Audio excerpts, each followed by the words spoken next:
Do you ever make something that's just for such a niche audience that you have no idea if you're wasting literally all of your time? Let's hope this isn't one of those. Hey, what's up? My name is John Bonjour. I am a comic artist and film enthusiast. Normally, I do movie reviews. I enthuse about film. I do some how to draw kind of stuff on this channel. This is going to be a completely different kind of video. I am back in the United States, something that has happened for many months now, which means I now can unpack all of my Blu-Rays. So we're going to be looking through all of my Blu-Rays. I don't know, it's going to be a fun video. It's going to be a lot looser, a lot gooser. It's going to be very, I don't know what that means. Hopefully you enjoy. If you are the kind of person who wants to watch a very long video about Blu-Rays, welcome to the channel.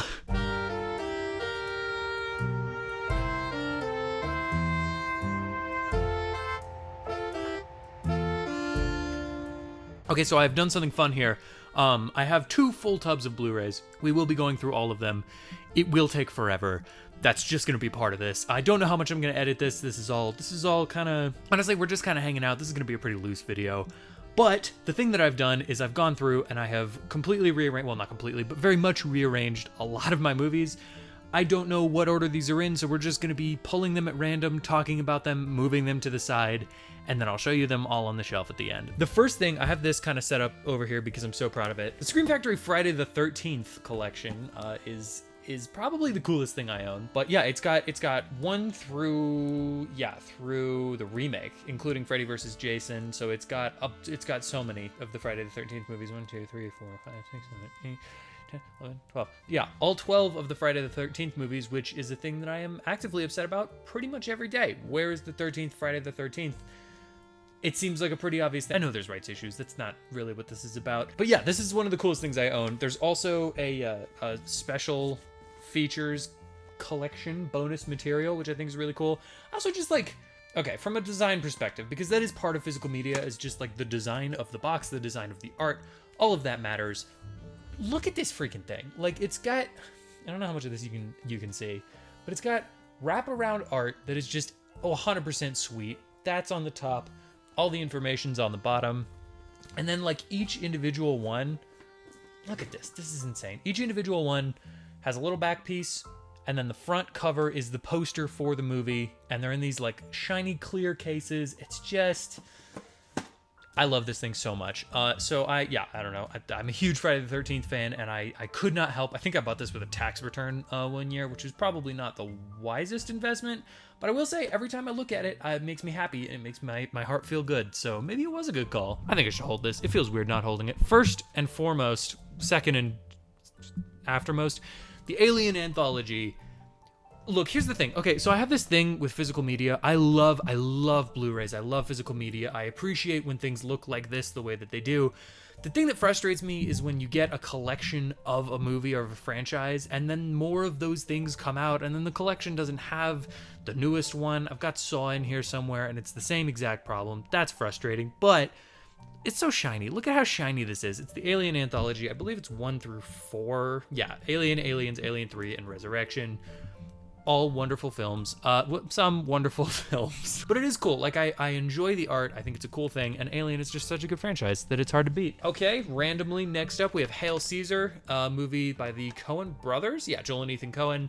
I love this movie. I saw it in theaters a couple of times, and it's just, I think it was one of the first introductions that I had to the Coen brothers. And it's a great introduction. It's a very weird little movie. Channing Tatum is phenomenal in this if you haven't seen it. I don't think it's one of the greatest movies ever made. I don't think it's one of the funniest movies ever made, but there are some really good bits. And a little spaghetti western gag in there. It's a fun movie. In a hard left turn, the next one we have is The Farewell, which is the movie that has, fun fact, made me cry the hardest in my entire life that a movie has ever made me cry. Twice. So yeah, if you're not down for a very funny, very, very sad, just extravaganza, then don't watch The Farewell. But man, is that a good movie. Actually, I wonder who directed this. This is not quality content. I just want to know. Writer, director, Lulu Wang. That sounds so familiar. I don't know. Whatever. Anyway, this is a phenomenal movie. I love it. Also, my first introduction to A24 was through The Farewell, so that's pretty cool. Next up, what do we have? Dwayne Johnson's Skyscraper.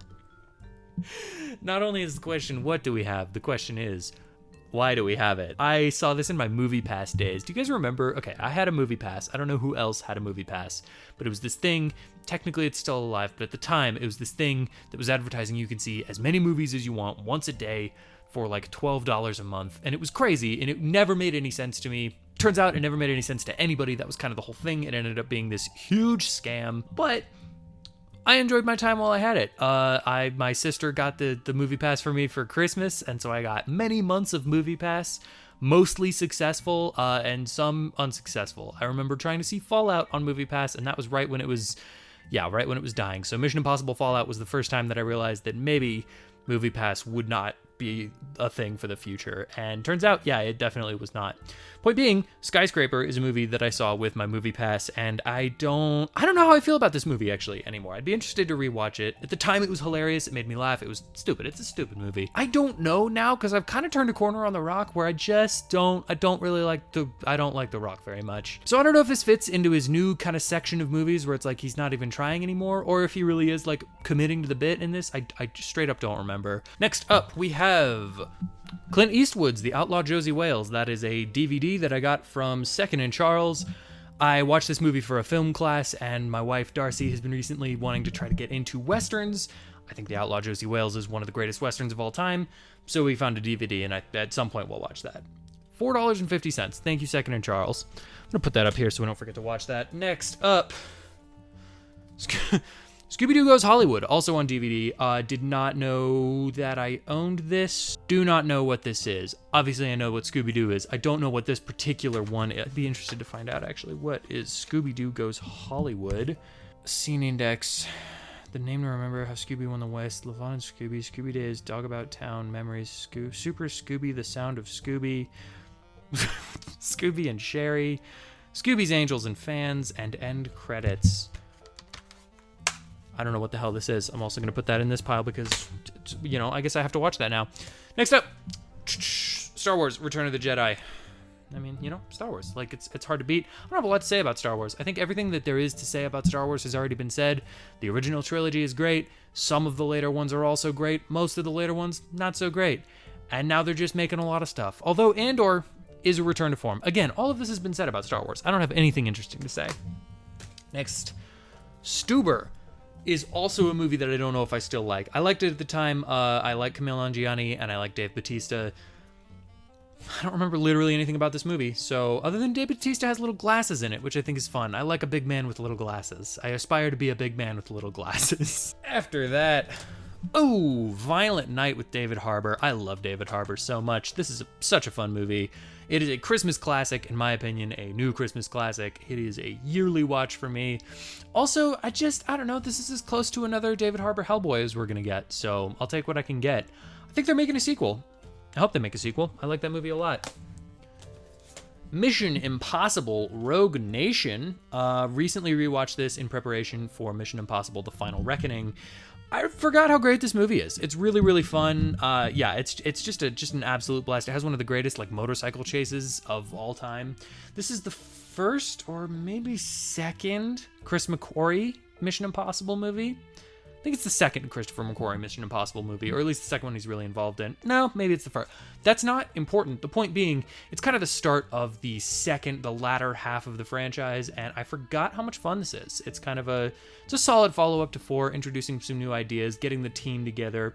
Just a really good time. We have a steelbook of the Texas Chainsaw Massacre, a movie that one of my friends has famously said isn't gory or scary at all, which I find deeply, deeply horrifying. So yeah, no, this is a very scary movie. I love this movie. This is there's some movies that just have a vibe to them, just have this tone. This has a temperature to it. This movie is hot.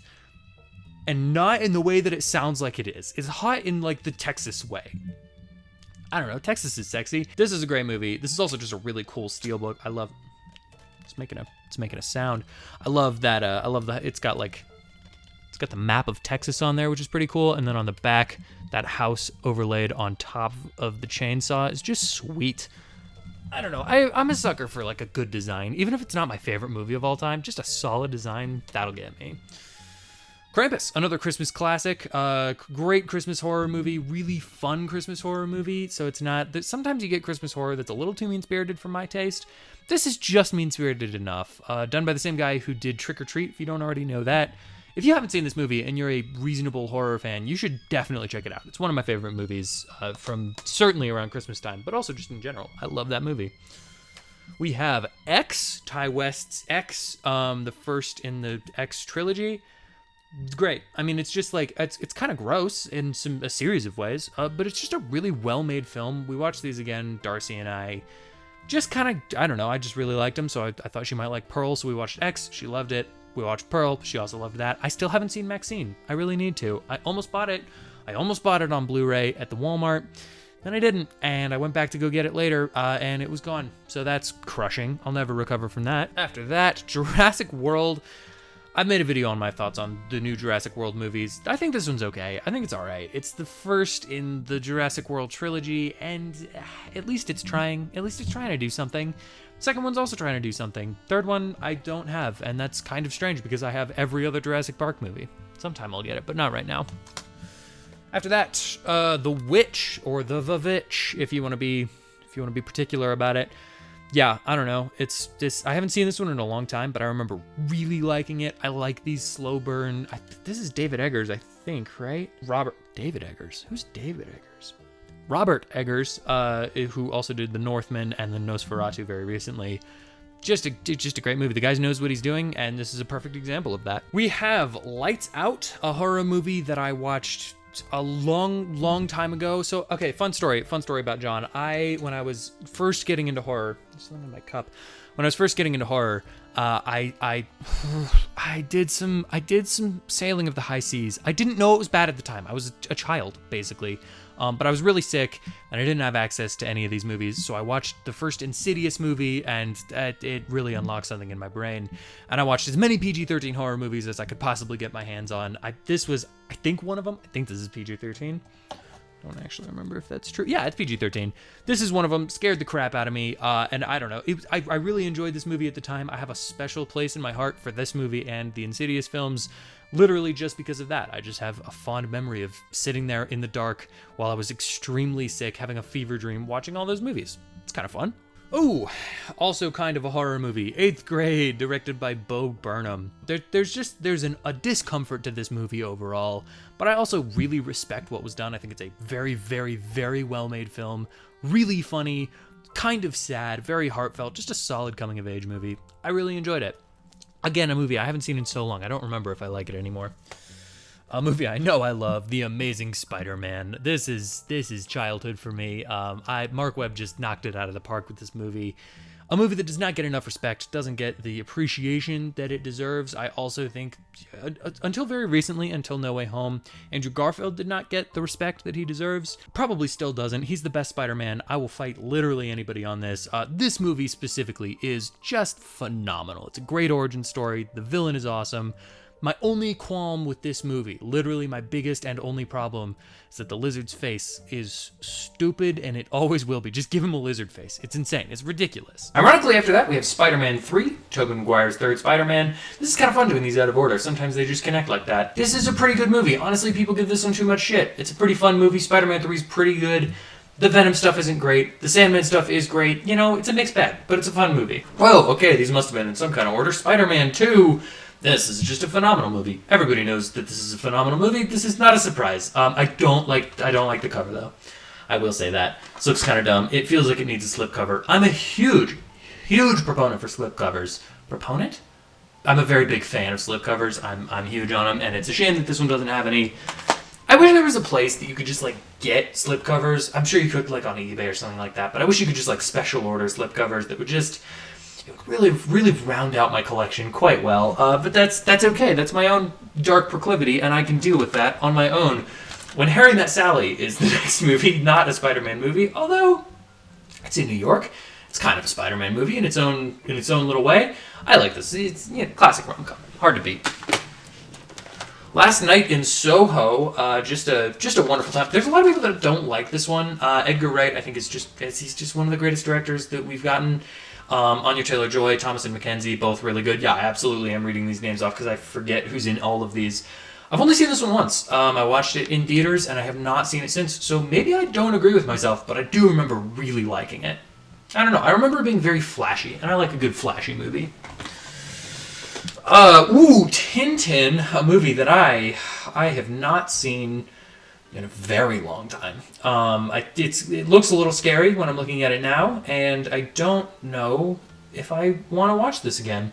I don't even know if I want this. That's a decision I'm going to have to make at some point. It also could be really good. I genuinely don't remember. I remember one scene with an opera singer, and that is the extent of my adventures with Tintin. Yeah, I don't know. This does have a slipcover, and I appreciate that. The thing that I'm frustrated about is that the slipcover is covered in stickers, which is just like, what are we doing? That happens all the time, and it makes me so mad. Okay, this is gonna be the longest video I've ever made. Jumanji: Welcome to the Jungle. Jumanji, a fun movie. I feel the same way about this that I do Skyscraper. Kind of dumb. Don't know if I like it because of Dwayne "The Rock" Johnson. Upgrade. Probably the best Venom movie that we've had. This is a great, weird little a cautionary tale, I guess. I don't know. It's like a weird little horror movie. A bunch of fun, and yeah, really, it's a very Venom type movie. We have a release of the Hawkeye show. Has Disney put out the Hawkeye show? Technically, no. In the same vein, we have Falcon and the Winter Soldier. We have Moon Knight. We have, wow, these are all definitely in one specific location. We have the She-Hulk show, Die on the Hill. This is a fun show. You're all wrong. Unless you like it, in which case you're not wrong. But you get what I'm saying. Loki. WandaVision. We have those. I think that's the end of the ones that I have. I don't remember. I might run into another here or there. You can do your own research on where to get that. If you really want to know where I got them, I don't know, find me somewhere. Just come talk to me if you can. If not, do your research. Like, do some research. It's not that hard to find. The Devil Wears Prada. This feels like a movie I wouldn't have, and yet it's a movie I do have. It's a movie I love. It's a movie I've seen so many times. I think this is just a wonderful movie.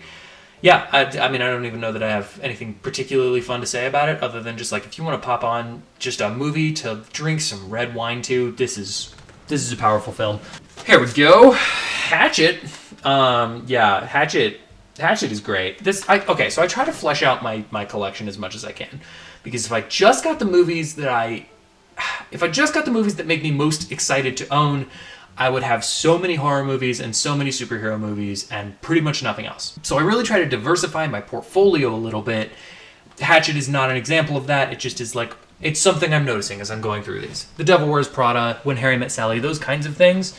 Those are movies that I'm trying to diversify a little bit, and I don't particularly do very well at it. Case in point, X-Men Apocalypse and X-Men Days of Future Past, the Rogue cut of Days of Future Past. Fun fact, the Rogue cut of Days of Future Past I got at a Sam's Club when they still used to sell movies. And I'm very sad that they don't sell movies pretty much anywhere anymore. So grieve that with me for a moment, if you will. This is also cool. X-Men Apocalypse is a movie that I don't think is very good. But I will say, there's that little like X on where the Blu-ray symbol would be. I really wish they had done a release of all the X-Men movies with that, because that would be extremely cool. They didn't. It's literally just Apocalypse, so I'm not sure why they got a custom print Blu-ray. But, you know, what do I know? It's a movie that is fine. It's a movie that's all right. I do have this thing where if I have one of the franchise, I usually have to have all of the franchise. My exceptions, I mean, pretty much just Jurassic Park at this point. Like, that's kind of my only exception to that rule. We have Malignant. I have a poster for this movie. I also saw this one during my... No. This was when I had the AMC A-list membership, even though the AMC in my town is dog shit. It sucks so hard, so bad. But I went to see Malignant because it looked fun, and man, this is... If you haven't seen this movie and you don't know anything about it and you like horror movies, watch it without knowing anything about it, because it is one of the all-time weirdest horror movies I've ever seen, and it is all the better for not knowing what it's about and what to do with it. Going quickly, we have Up, classic. This is a hefty release of Up. I don't know what's in this. It's like thicker than a normal movie. I don't know. You'd need a bunch of balloons to raise this. That was a stupid joke. Movies are falling. After that, we have a movie called I Killed Giants, which is based on a graphic novel that's really good. I have absolutely no idea if this movie's any good. I watched it once right after reading the graphic novel, and I thought it was very, very good. And I watched it again, but I fell asleep. So, yeah, I don't know. Maybe not a good sign. I'm putting that in the pile of think about it and try to decide later. We have Batman versus the Ninja Turtles, a fun little animated Batman and Ninja Turtles movie. It's exactly what you want from all of those things. You get Batman, you get the Bat Family, you get the Ninja Turtles, you get the Rogues Gallery. They all mutate into some sort of weird creature. It's what you think it is, but it's well done. Well, this is awkward. We have Happy Death Day to You, a movie I was thinking about the other day because that is also just a movie that I truly don't know if I like. I really liked the first Happy Death Day, and I have that here. Really liked the original. I have no clue if I like Happy Death Day to You. It's weird naming. Yeah, I'm just realizing that now. I probably have thought about that before, but man, yeah, I haven't thought about that. It's to you, the letter U, but it's not like a university any more than the other one is. This is a weird movie because it takes like this very strange turn into sci-fi action comedy, as well as sort of a horror movie. I don't know. I haven't seen it in a very, very, very long time, like since it came out. I have this bad habit of watching a movie in theaters, really enjoying it, and then buying it on Blu-ray without actually watching it again. Probably not wise, and that's how you get this kind of situation where you just don't remember if you like a movie or not. Evil Dead 2. I mean, a horror classic, an all-time great. This is just a wonderful movie. I think I have this in a couple of different formats, but if I don't, I know I definitely have Evil Dead 2. I have all of the Evil Dead movies, and I'm sure we'll get to them, just like Army of Darkness. Not really an Evil Dead. This is a hot take. I don't think Army of Darkness is actually an Evil Dead movie. I think it's in the franchise, but I don't consider it. If you want to watch the Evil Dead movies, you can skip Army of Darkness. I don't recommend it. I love this movie. I'm just saying it doesn't fit in the Evil Dead in terms of being an Evil Dead movie. We're gonna speed it up a little bit. Mandy, Panos Cosmatos has directed Mandy, and it is one of the greatest, weirdest Nicolas Cage movies of all time. He also did a movie that I have somewhere called Beyond the Black Rainbow, and that's a great movie as well. Mandy's just insane. It's one of the craziest movies ever. I love it so much. Jurassic Park 3, like I said, I have all the Jurassic Park movies except Jurassic World Dominion because that one sucks. Venom, Let There Be Carnage. That's another, I guess, kind of a side note. I don't have all of the Spunk movies. At some point I probably will because they're so weird and strange and I love them so much. I really like Let There Be Carnage. I think Woody Harrelson is a great Carnage. For this particular thing, I think if there was a Spider-Man, it would be a weird call. But since there isn't, it's like, sure, let's get Woody Harrelson. Why not? All right, Mission Impossible Fallout. I should have done this on the floor. I'm like bending over a lot. Out of the gutter. Mission Impossible Fallout, I think, is in the top 10 greatest action movies of all time. We rewatched it. Well, that was probably really loud. We rewatched it again in preparation for Final Reckoning, and it's off the chain, man. This is just a great movie. I'm saying that a lot. Okay, couple of Marvel things. We have Multiverse of Madness, Doctor Strange. I love this movie. Yeah, I'm just a really big Sam Raimi head, and so I think because it was Sam Raimi, there's just elements of this movie that I think are very strange and weird, and I really like it. I do agree with a lot of the criticism of the movie.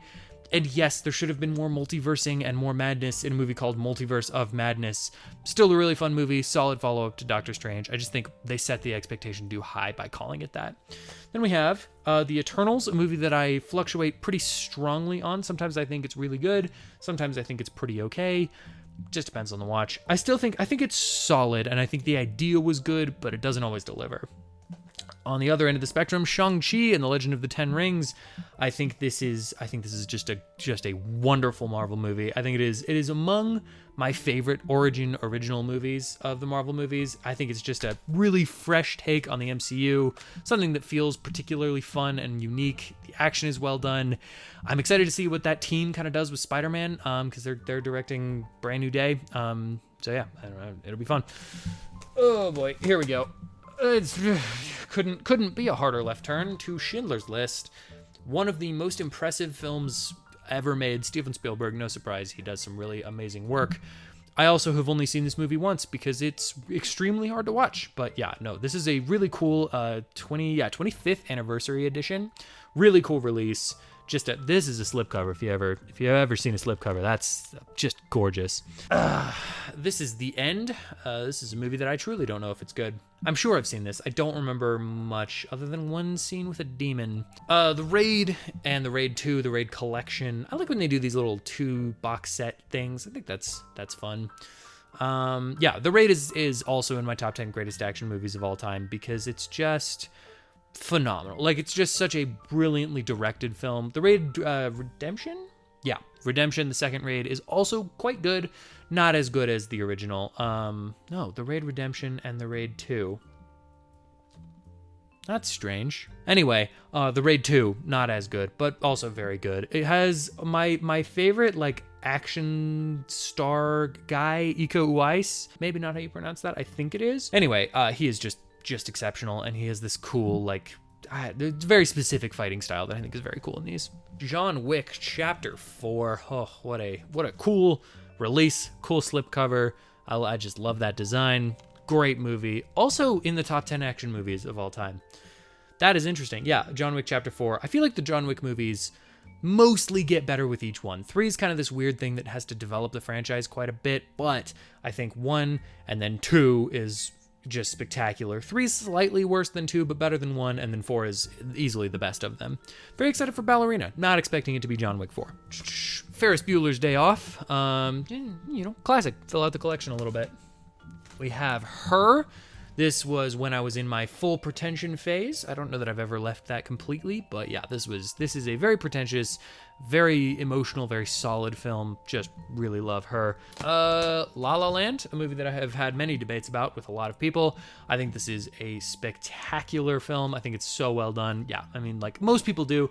There's just some people that just choose not to believe that, and I find that insane, categorically. Here we go. What else we got? Stage Fright. Oh yeah, this is kind of fun. It's like a slasher at a theater camp. It's a fun little movie. It's ridiculous. It's goofy. It's gory. It's a good time. Forgot about that movie.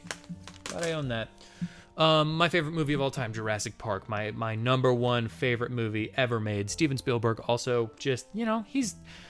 Who am I to say that Steven Spielberg is a great film director? Obviously, that's true. Jurassic Park is one of the most watchable movies ever made. We've got, the 3rd season of Ash vs. Evil Dead on Steelbook. I got this when I was working at Best Buy. That's kind of fun. Used my employee discount, which was not very good for Blu-rays, by the way. Probably good for my bank account. What do we got? We got Pacific Rim. Somebody described this as the best dumb movie or the dumbest good movie. I think that's about right. This is a dumb, kind of fun, just ridiculous movie. It's also very, very good and very, very bad. And then the sequel is just pure, straight bad. So that's cool. I don't think I own that. I used to own the sequel. I think I got rid of it. I hope I did. For my sake, I hope I did. Oh, Juliet Naked. I was in a Chris O'Dowd phase, and I just wanted to see everything he was in. I also really like Ethan Hawke, so that's a plus. And this is a fun movie. I think it's a solid little... little indie drama kind of thing. It's a good time. Jojo Rabbit, I mean, this is probably the last Taika Waititi movie that I think is phenomenal. I don't think that he's like gone off the deep end. I think he can still make something really good. But so far, this is probably his best movie, quite honestly. Jojo Rabbit is just so good, so emotional, balances that fun and sadness really well. Something that I think he's good at when he chooses to be good at it. And I think other times he just makes things that don't necessarily work or play in a different space. I just think this is such a good thing. It's kind of like, it's like Tarantino making a movie that doesn't feel like a Tarantino movie. Not this, but like some of the later stuff that Taika Waititi's done. Like Tarantino could make something else, but he just makes so many good Tarantino movies that you just want him to keep making this kind of thing. I don't know if that made any sense. John Wick 3, also a very cool slipcover. These are just classy little movies. John Wick 2 and John Wick 1. I've said all there is to say about those. We have The Incredible Hulk. Rewatched that for Captain America Brave New World. It's all right. Some of it works better than I remembered. Some of it works worse. I was getting warm, so I decided to change into a slightly lighter shirt. The Transporter. Jason Statham. I don't know if you know this. Actually, I don't know if I've ever talked. No, I probably have. If you haven't seen all of my videos, a little bit of John lore for you. My mom is currently watching all of the Jason Statham movies with me. Because that was just like a way we connected. That was a way that she knew she could connect with me, and I think that's really sweet. Yeah, I don't know. I love Jason Statham so much. He's got such a specific vibe that's like, just to me anyway, maybe it's the nostalgia, but it's just better than the other action heroes because he's just so aggressive about it, and I like that in a movie. The Transporter's ridiculous. He pulls off that ridiculous really well. I believe I have all of them in here. Yeah, I'm seeing right here we have Transporter 2. That is almost exactly the same cover. Transporter 2. And we've got the Jason Statham 6-film collection, which includes Wild Card, War, The Bank Job, Transporter 3, Crank, and Crank 2, High Voltage. So, if you guys haven't seen the Crank movies, probably don't. Quite honestly, probably don't. They're great, though, if you really like Jason Statham like I do. They're insane. Oh, my voice is getting tired. How far are we into this? I've been recording for 36 minutes, and my voice is starting to get very tired. Star Wars The Force Awakens. I don't remember buying this movie. I'm sure I got this at Second & Charles or something. I don't remember owning this. It's a Blu-ray in a black case, which probably was before 4K was a thing, so maybe that was that choice. They'll still release movies, Blu-rays with black cases, like Twisters has a black case. I think that's bad marketing because that makes me think it's a 4K, and then it makes me go, oh hey, $19.99, that's not bad for a 4K, and then I realize it's a Blu-ray, and it's like, that's been out for months. Force Awakens, this is one of the ones in the new trilogy that I'm like, I think it's fine, I think it's pretty good. The Last Jedi I think is very, very good. That's a hot take that I don't know if most people disagree, but a lot of people disagree. Last Jedi is a great movie. I love that movie. Force Awakens is okay too. What are you? The Last Jedi, that's ironic. Yeah, no, I've already said what there is to say about that one. Love that movie. We have Past Lives. This is a movie that I actually reviewed on this channel. You can totally go check out. My wife and I watched it. It's been very impactful to us just in our relationship. I think it's just, it's just a beautiful movie. It's also just really, really well shot in a way that, like, there's lots of very pretty movies. This is just like a standout, beautiful film. Oh, I'm not going to be able to walk after this. Oh, okay.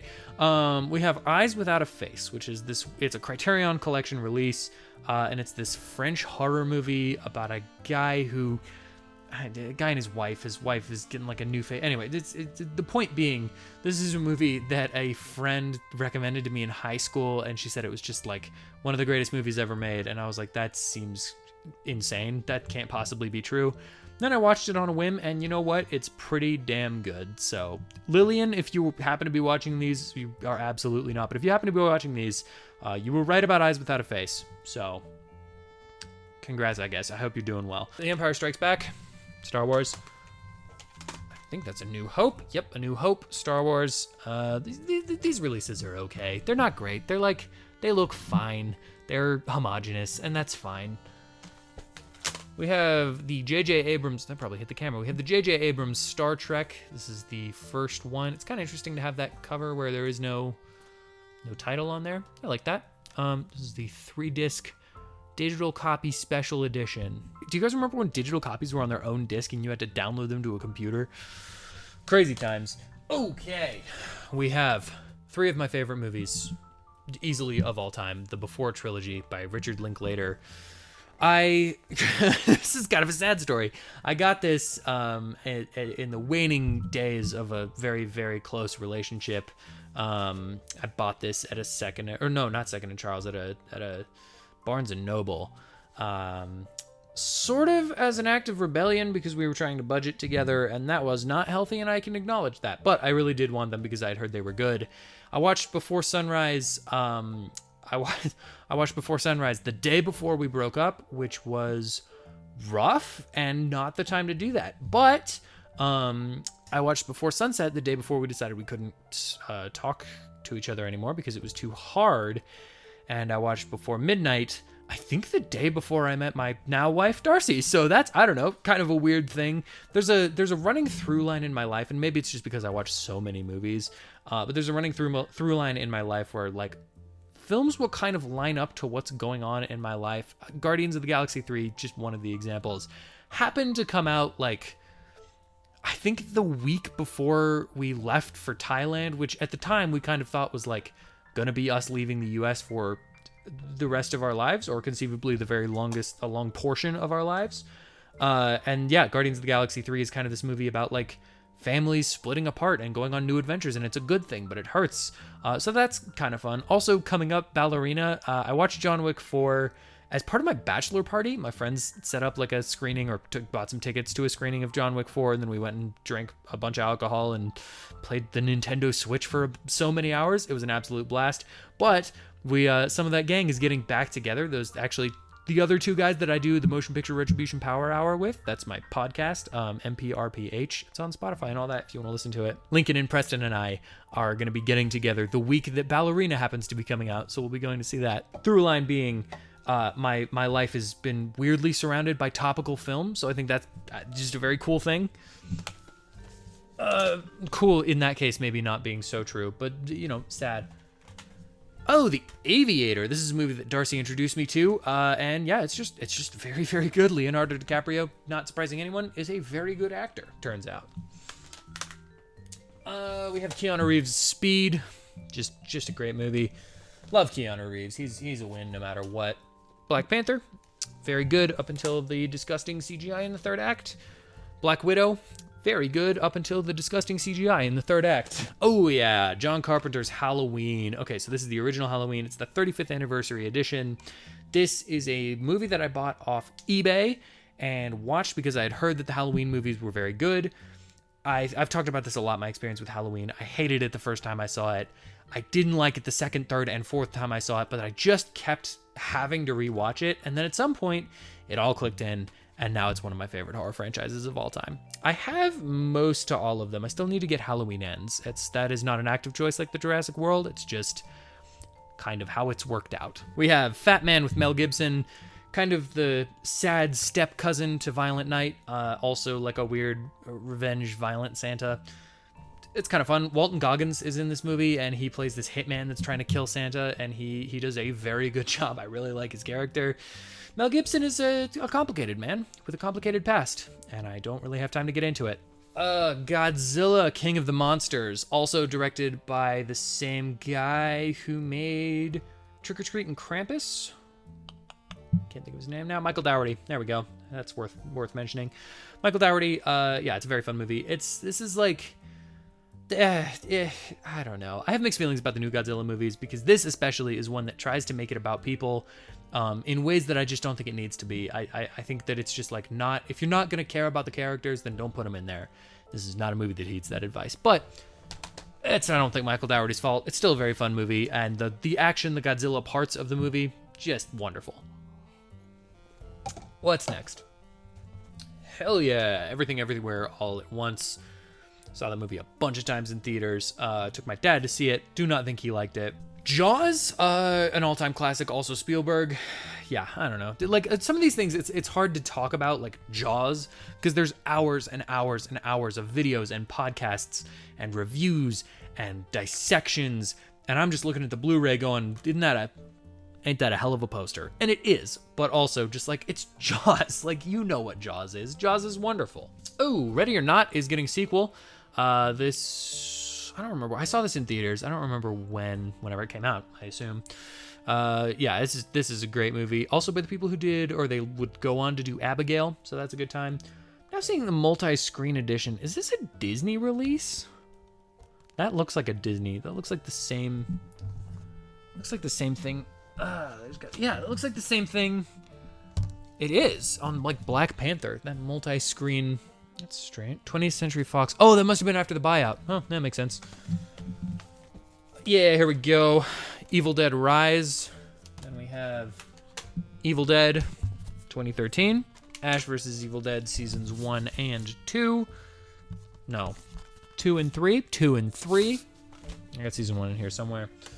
I love Evil Dead. Evil Dead is a great franchise, and it's kind of like evolved in some pretty cool ways. Some ways that I really respect, and it didn't necessarily have to. Fargo, another Coen Brothers movie.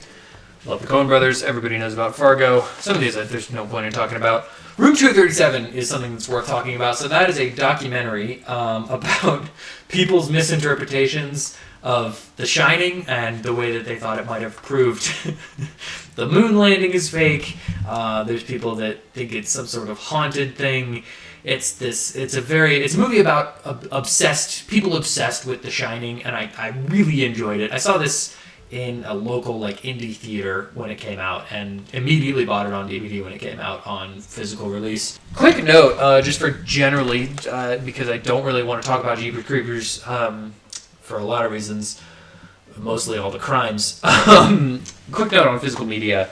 This is a beautiful thing, and I think in the spirit of and in the time of all of these movies being taken off of streaming services and all of these really wonderful pieces of art that are extremely hard to find, hard to watch now, physical media couldn't be more important. And I think people are realizing that. At least I hope people are realizing that. I don't think it's a thing that'll ever completely die, but it is starting to go away. And I think that's very sad, and I don't think we should let it happen. So, go buy physical media. Obviously, if you have money. If you don't have money, don't buy physical media. I spent many, many years not buying physical media because I don't have money. But if you do have the extra money, buy a couple of movies that you think are really good and you want to hold on to, and see if that doesn't open up something inside you, because you could also be making one of these videos if you want to in the near future. Oh, there we go. Ash vs. Evil Dead Season 1. It's a fun little show. It's not as good as the movies, I don't know, but it's a fun time. Bruce Campbell's always good. It's really hard to find a time that Bruce Campbell isn't a fun guy to watch. I think I have it in here somewhere, but if you haven't seen Bubba Hotep, highly recommend. And a couple of Wolverine movies. Logan, the best X-Men movie of all time, and The Wolverine, an okay movie for some of the moments. Some of the runtime is okay. Probably 2/3 of the runtime. We got It and It Chapter 2. I read the book before these came out, or maybe before the second one came out. No, I read it before both of them. So I read the book before these came out, and yeah, they're very good movies. They're a little sillier than I think they need to be, but I don't know. When I first watched them, I was disappointed because I felt like they should have been extremely, extremely scary. The more I sit on them, the more I'm kind of okay that they've got a little Goonies to them. I think that's okay. I also hate Goonies. Hot take. But there's a funness to these movies that I think, if you're expecting them to be the scariest movies ever made, they're just not going to be. But if you want a fun summer campy kind of movie, this is a good option. We have the animated Hellboy movies. Also got these on eBay, I think. These are pretty solid. They've got all the cast of the Ron Perlman and those kind of guys from the movies. These are pretty good. I love Hellboy very much, and these are mostly okay adaptations of Hellboy. Dr. Sleep, the sequel to The Shining, which actually I'm looking at right now. We also have The Shining. Dr. Sleep I thought was really good. I need to see it again. Because I haven't seen it in quite a while, but I remember really liking it, and I started reading that book, but I never finished it, so don't know what that says about me. Edge of Tomorrow, or Live, Die, Repeat, or I think there was another title for these. I don't know. This is a wonderful movie. This is directed by Doug Liman, who also did the Bourne movies. This is just a solid sci-fi action movie. Tom Cruise does a pretty good job. Also kind of crazy, but does a very good job. Great coming-of-age movie, Edge of 17. If you haven't seen it, I highly recommend it. This is my first introduction to Haley Steinfeld, and she is wonderful, especially in that Hawkeye show. She's really good. The original Dune on 4K. I really only buy specific movies that I really, really enjoy in 4K.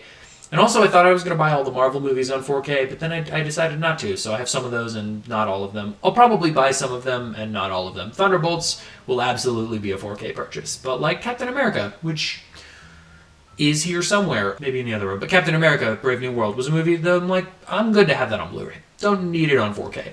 Dune, I need on 4K. Also a great coming-of-age movie, Lady Bird. I just realized there's that big heart on there. I don't love that design. I do love this cover, though. I think that's very evocative. Just a really, I don't know. There's something very specific about that cover that I really enjoy. Just a really good movie. That was also in my high pretension phase. This wasn't Elf. Elf was a Christmas classic. I've had this internal debate of whether or not I should split off my Christmas movies into kind of their own box, because who's watching Elf in, I don't know, June?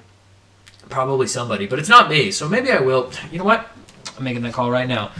This is the first one, because like Krampus I'll keep in there because I have a Michael Dougherty section of my shelving, so yeah, I'll keep Krampus. Elf, I'm never going to watch Elf when it's not Christmas, but I will watch it when it is Christmas, so I'll break that out as a part of the decorating process. Dread, a movie that should have more of them, but doesn't. But it's kind of raid-ish. It's like a guy, it's a Judge Dredd movie, a guy in a high-rise just killing a bunch of people. Sam Raimi's Drag Me to Hell. Not my favorite Sam Raimi movie. I think it's okay. It's a little cheesy, and in a way that I don't necessarily like. I forgot I had this. Krampus, the naughty cut. This is on 4K. This is where they say fuck one more time than before. So isn't that dark? I think this is also Scream Factory, if memory serves. Yeah, Scream Factory release. They know what they're doing. Except these freaking stickers. What is that? Don't do that. Michael Dougherty, Trick or Treat. Best Halloween movie. My favorite Halloween movie. Also, probably the first horror movie I ever watched. I know I watched the PG-13 ones, but I got a buddy, Jesse, who made me watch Trick or Treat, and it really blew my mind. So, shout out to him for kind of the way I am generally. We're like a third of the way through this. We need to pick up the pace. Doctor Strangelove is going in the pile because I remember liking it, but I don't remember why. Dirty Dancing, Patrick Swayze is a national treasure and also extremely hot. So, I am straight and married to a woman, but... Whew, Patrick Swayze. Okay. Shape of Water. Guillermo del Toro. I remember that. I remember liking it. I think it won some awards. Yeah, I think I really liked this movie. I don't remember. Yeah, I don't know. Anytime I tell people I like this movie, they always say like, "Oh, the fish sex movie," which I'm like, yeah, technically it is, but that's kind of a dark way to look at it. A true way to look at it, but a dark way to look at it.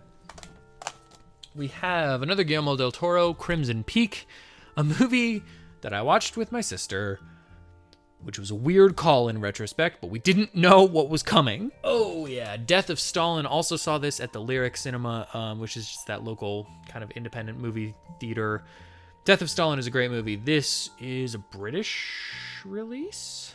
Yes, this is a British release. I have a region-free Blu-ray player that I bought specifically so that I could watch this release of Death of Stalin because they were not putting it out on Blu-ray in America for some reason.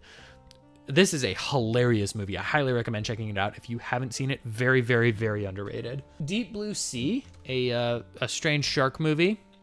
I don't remember very much about this other than Samuel L. Jackson's death.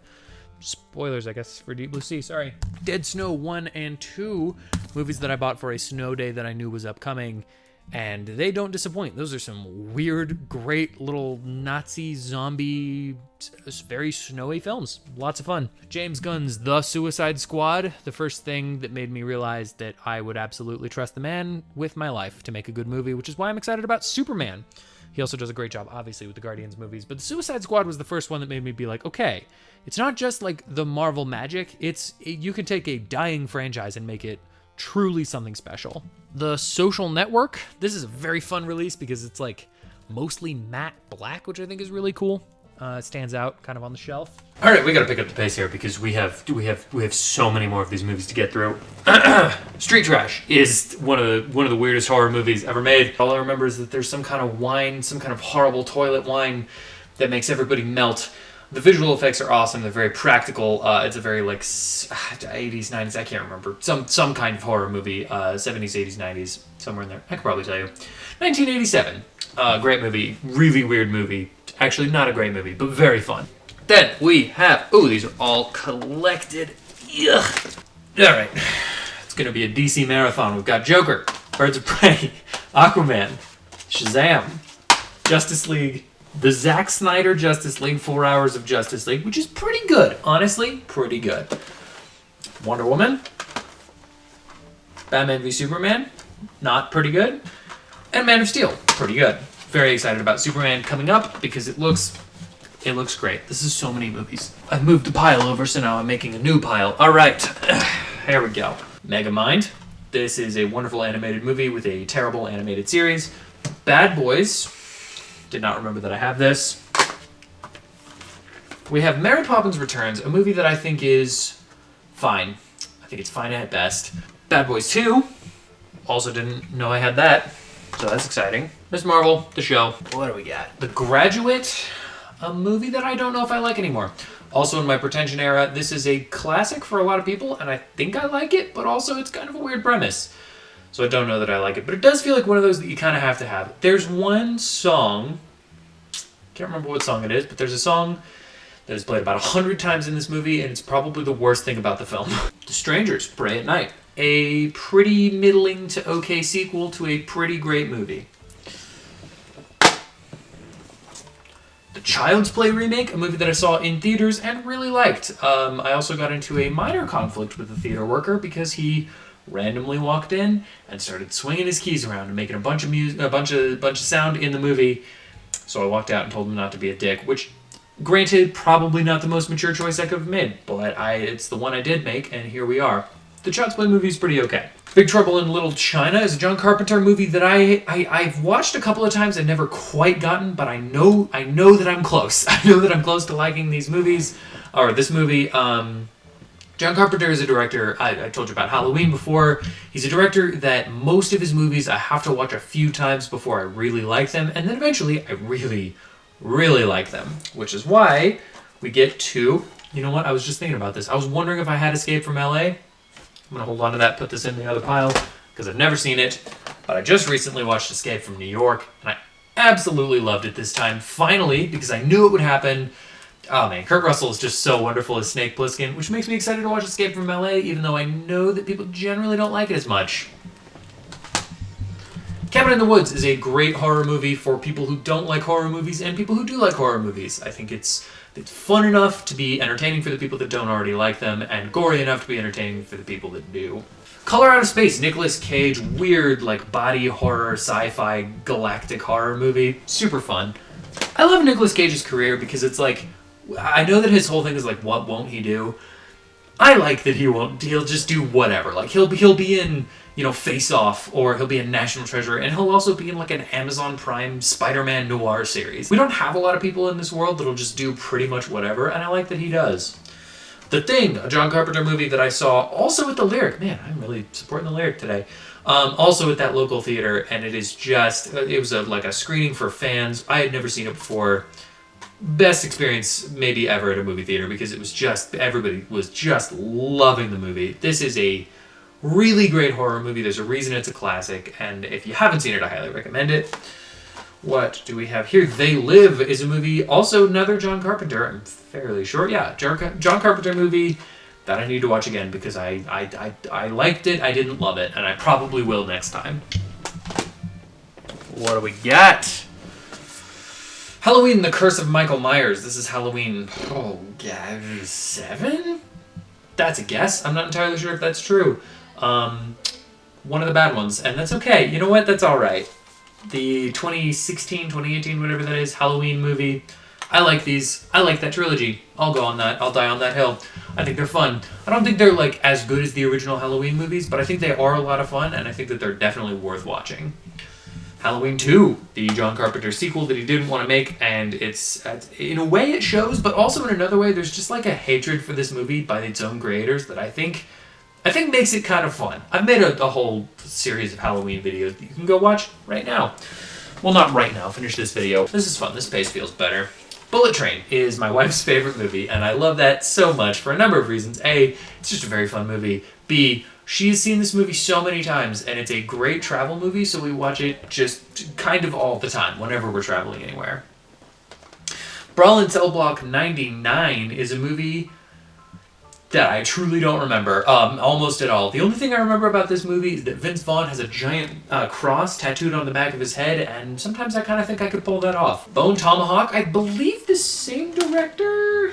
Yeah, same director as Brawl in Cell Block 99. S. Craig Ziegler? Yeah, he makes some wild movies. Bone Tomahawk is really gross. Just a very creepy, gross movie.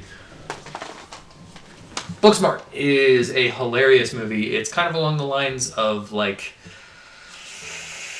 what is that movie? Superbad. It's kind of along the lines of Superbad.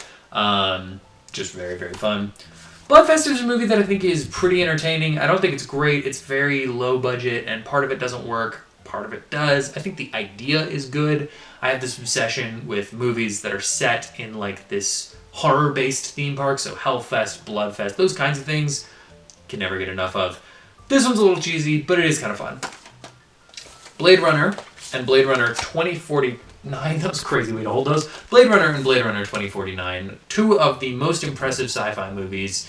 And also two of the movies that are so hard to watch because they're so very slow. And that's part of what makes them so good. But also, yeah, just really hard to put on. Blade 2. I love the Blade movies, 2 out of the 3. Obviously, Blade Trinity kind of sucks. We did review it for MPRPH, so you can go check that out if you want to. This is difficult. Okay. Speaking of which, speak of the devil, Blade in 4K. This is fun. I'm discovering things that I didn't remember that I owned. Blade in 4K is a great purchase. Way to go, past John. Then we have Black Christmas, the original, not the remake, and not the remake. The original Black Christmas, which is kind of the proto-slasher of the genre and a really fun movie. Beyond the Black Rainbow, that's the one I was talking about earlier by Panos Cosmatos, the guy who did Mandy. Both really phenomenal films. Better Watch Out, also a very fun Christmas horror movie that I'm going to put in the Christmas list. Yeah, it's going to go in there. Beetlejuice, I have yet to buy Beetlejuice, but I would like to because I really like both of those movies. Big Hero 6 is a great animated movie that never fails to make me cry. Birdman, a movie I watched one time, really liked, and haven't watched since. And I probably should. Also, very much in the pretentious phase. So, this is cool because it's got a red case, which I always appreciate a little variation there. As well, if I can get it back on, it's got this kind of fold-out thing as a part of the collection thing, as a part of the cover, which I very much appreciate. I think that's pretty cool. Did not know that this was a Best Picture. Oh, for Golden Globes. Okay, cool. Interesting. We have, oh my goodness, the one downside of doing these in stacks. We have the Bill and Ted collection. Love Bill and Ted. I honestly love all three of them. Face the Music is a really cool kind of requel sort of thing that I think does a lot with the franchise. Bill and Ted is just a fun, just the right blend of stupid. Also, just love Keanu Reeves.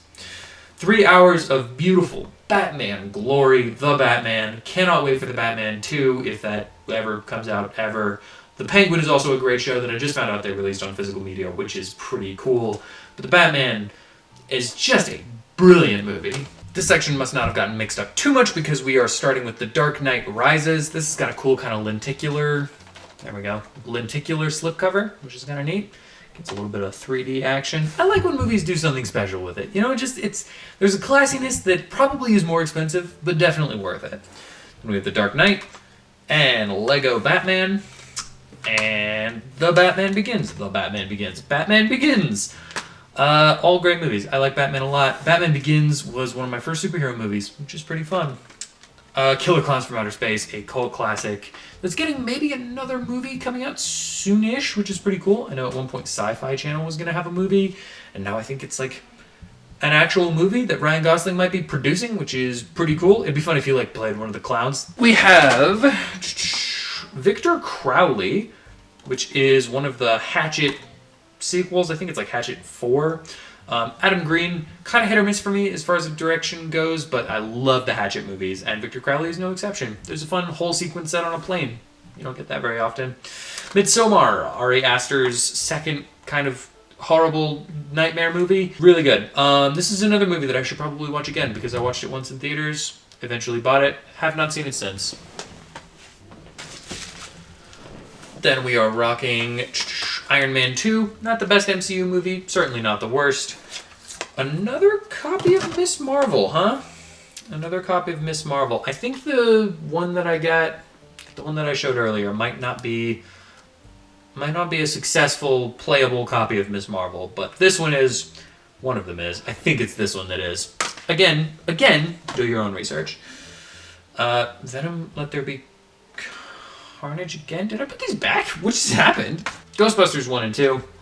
Love Ghostbusters. Ghostbusters, the original, is a movie that I have seen in as many formats as I possibly could. I've yet to see it on VHS. Laserdisc, obviously. I think that's it, because I saw it. I've seen it in a major theater, in an indie theater, in a drive-in, on DVD, Blu-ray, 4K. yeah, I think that's it. So if you have a VHS of the Ghostbusters, send it my way. Doctor Strange, the original, which is just a really fun, like, new side of the MCU, at least at the time, and really good. Benedict Cumberbatch was kind of born to play Doctor Strange. Alright, we're getting close on this first tub here, which I think was the more full of the two. Jurassic Park 2, Jurassic Park 2, The Lost World. I think it is a pretty, mostly kind of bad movie that ends up being really fun and well worth watching. Gremlins and Gremlins 2. I have only seen Gremlins. I love Gremlins, and I really should see Gremlins 2 at some point. The Green Knight, a really wonderful movie. I should come up with new description words. This is just a very solid, slow burn. Very interesting. I like Wandering the Earth kinds of movies, and this is a very good one. There's a lot in this movie that kind of leans pretentious and is just very confusing. A lot of it doesn't really make a lot of sense. A lot of it is just you just have to be very on board with whatever they're going to do. Pretty fun. We have Freaky, which is a kind of Happy Death Day sort of vibe. I think it might be the same people, maybe. That's a stretch. I'm not sure that's true. Fun fact about this particular copy, I printed the cover art because I bought it on Redbox. So probably won't do that again. But Freaky's a fun movie.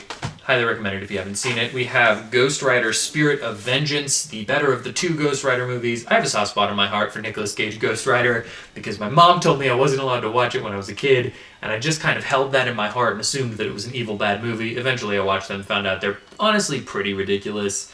Ghost Rider 2 it's the zanier of the two. It's a more fun movie. Galaxy Quest, a great little Star Trek kind of play on Star Trek sort of movie. Fun sci-fi action adventure comedy kind of thing. The Gentleman, Guy Ritchie. I'm a huge Guy Ritchie fan. I haven't seen all of his movies, but I really appreciate them every time I do. Operation Fortune Ruse de Guerre. I don't know why people don't talk about that movie all the time. It's such a fun vibe. Jason Statham is so great in it. Anyway, this is The Gentleman. This one doesn't have Jason Statham. Yeah, I mean, that doesn't make it a worse movie. Well, maybe it makes it a worse movie, but this is a good movie. There's a show on Netflix that I haven't seen. If you've seen it, let me know. I'd be interested to know if that's good at all. A very underrated comedy, Game Night. Jason Bateman and Rachel McAdams. This is so much fun. I saw this in theaters, and I've seen it a couple of times since. Very good movie, lots of fun. Kind of introduced me to Jason Bateman, and I've since watched like Arrested Development and a couple other things he's been in. He's very good. I hear... Ooh, is Ozark the one he's in? He's in some kind of drug dealer show, and I hear that that's good, but I have not particularly watched it myself. Here we go, Ready Player One. I don't know if this movie's any good, but I feel very good about it. It's a movie that makes me feel happy. I really genuinely don't have a clue if it's good. Spielberg is usually a good sign, but you gotta have a couple of misses here and there. Oh, I said we were getting close, and that might have been a lie. A couple of X-Men, Fair, Deadpool, and Deadpool 2, which at some point I'll probably take out of this kind of double box set, because now there's a third Deadpool, but that's also in the MCU, so if I separate, depending on how I put them on the shelves, maybe those will stay in there. Then we have X-Men First Class. This is a great X-Men movie, one of the better X-Men movies, probably. And Zombieland, very fun zombie comedy. Kiss Kiss Bang Bang is if you like The Nice Guys, you should definitely check this out. I think it might be the same director, but don't quote me on that, I'm not 100% sure. Robert Downey Jr. and Val Kilmer are so much fun in this. It's hilarious and intriguing, kind of neo-noir, not really neo, just noir, pulpy. It's a lot of fun. The original Spider-Man, man, these releases look just awful. I just don't like that. I do not like the visual design of these releases, but that's okay, because the movies are great. We've got Creed 2, as well as Creed. I also should probably get Creed 3, because I think all three of those movies are very, very good, solid boxing movies. Yeah, I don't know, these are all just very good. Crazy Stupid Love, another one of those that just kind of fills out the collection. This is one of my favorite rom-coms. I like it a lot. I like all the interacting stories, the way they kind of come together. Just a fun movie. Crawl. Hugely surprising. It should be dumb. It should just be dumb. It should be extremely dumb, and it's not. It's just a very fun crocodile action horror movie. Another that kind of surprised me, Cop Shop. I like Frank Grillo a lot, and I'll watch pretty much anything he's in, but I did not have high hopes for this. This movie is wonderful. It's very, like, 70s-esque. It feels a lot like Assault on Precinct 13, another John Carpenter movie, but this one's really fun. Maybe not your vibe, depends on what you're looking for, but it is a good time. Definitely worth a shot. We have The Curse of La Llorona, which is going to take us, give me a moment, through the Conjuring movies, with the original Conjuring, Conjuring 2, Conjuring 3, The Devil Made Me Do It, a movie that I think is pretty fun, but also I don't remember totally. Annabelle, I don't like Annabelle very much. Annabelle Creation, I do like quite a lot. And then Annabelle Comes Home is just the weirdest little haunted house movie that I thoroughly enjoy. Kind of also a Conjuring, I mean they're all Conjuring related, but kind of a Conjuring spirit sequel, follows some of the Warrens kind of just existing in their normal space, which is fun. And The Nun is fine. The Nun's fine, The Nun 2 is fine, they're all fine. Misery, horror classic, based on a Stephen King book. Kick-Ass 2 and Kick-Ass. I liked Kick-Ass. I don't remember loving Kick-Ass 2, but I think it was okay, and I do have that thing where I need to own all the movies in a franchise, which is probably not good. And kind of ironic as I'm looking at Kingsman and Kingsman 2, The Golden Circle, but not The King's Man. I hope we get a third Kingsman. I think The Golden Circle, it's a fun play on like some of the James Bond, the later kind of cheesier James Bond stuff, but it's not great. It's just okay. And I would wish it was better, and I think that if they got the chance to do a third one, they could really wrap it up in a nice way. Napoleon Dynamite is a comedy American classic. I love it. Murder by Death is a movie, I got really into murder mystery, that kind of thing. Some of this movie honestly doesn't play anymore. Some of it is a little bit distasteful and just kind of like, I don't know that you should. But a lot of this movie is very, very funny. And I think if you put yourself in the headspace of when it came out, it's a lot more approachable. And it's definitely worth watching. It's a fun little murder mystery. Kind of more along the lines of Clue than it is along the lines of most actual murder mysteries. Speaking of, we have Murder on the Orient Express. I believe I have Death on the Nile at some point in here, but if I don't, I probably should. And whatever the third one was, I would also like to have that, because I think there's this weird, like, the Kenneth Branagh Hercule Poirot series is just so cozy, just so comfortable and cozy. If you've read any of the books, they follow them very well. If you haven't read any of the books, it's not that high stakes in mystery that you have to stay engaged. They're just nice little movies to put on. Up next, we have Birds of Prey and the fantabulous Emancipation of One Harley Quinn. Margot Robbie is a great Harley Quinn. This movie is honestly pretty fun. I think people give it a lot of shit that it does not deserve. We have Super 8, which at the time was very good. Now kind of feels like Stranger Things light. I don't know. I'll have to watch it again to tell if that's actually true. I do remember it being pretty good and then kind of okay and then a little bit bad. We have most of the Saw movies. The 8-film collection includes 7 movies and Jigsaw. Now I'm trying to remember, are there 9 or 10 Saw movies?